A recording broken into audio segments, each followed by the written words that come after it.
মানুষ আমাদের সঙ্গে আছে।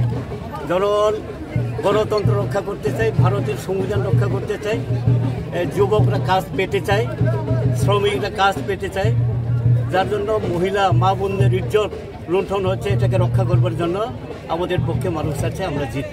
নির্বাচনী প্রক্রিয়ার একটা অঙ্গ। তার চেয়ে বড় কথা হলো যে আমাদের এই মনোনয়ন দাখিলে মানুষের অংশগ্রহণ স্বতঃস্ফূর্ত।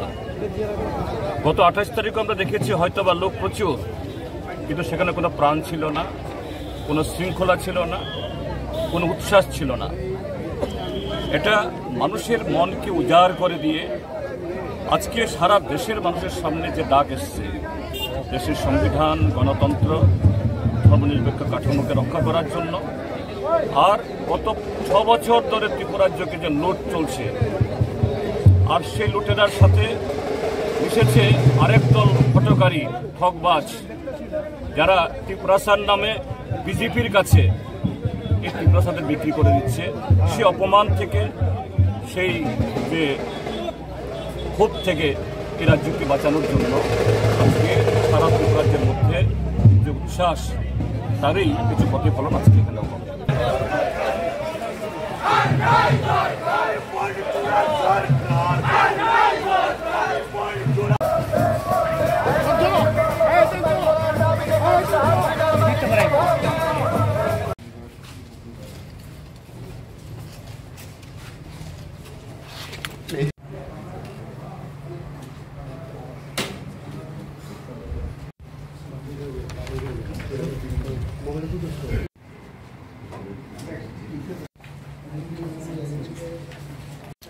স্যার এদিকে, স্যার একটু এদিকে, স্যার।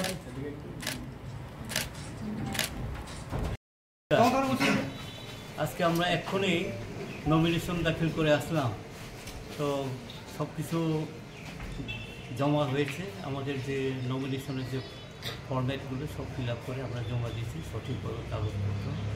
আগামী 5 তারিখ 11টায় স্ক্রুটিনি হবে এই আজকে নমিনেশন। এবং আমি আশা করছি এই যে আজকে জমায়েতটা আমরা করলাম, এই জমায়েতে হাজার হাজার মানুষ এসছে এবং সমর্থন মানুষ জানিয়েছে এই পর্যন্ত।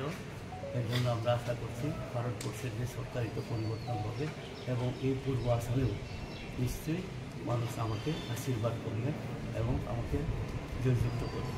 যতনা সম্মান দিয়া পারো যা লাইমানি তাও পর্যন্ত বড় চূর্ণ সমর্থন খাইয়ে ও ইন্ডিয়া জোট এবং বামফ্রন্টনি সমর্থন পাইছি ক্যাম্প প্রার্থী হিসাবে আমি অপূর্ব আসন বরফনি আশীর্বাদ নাই বড় পাইনি নিয়ে আমরা সাথে যতন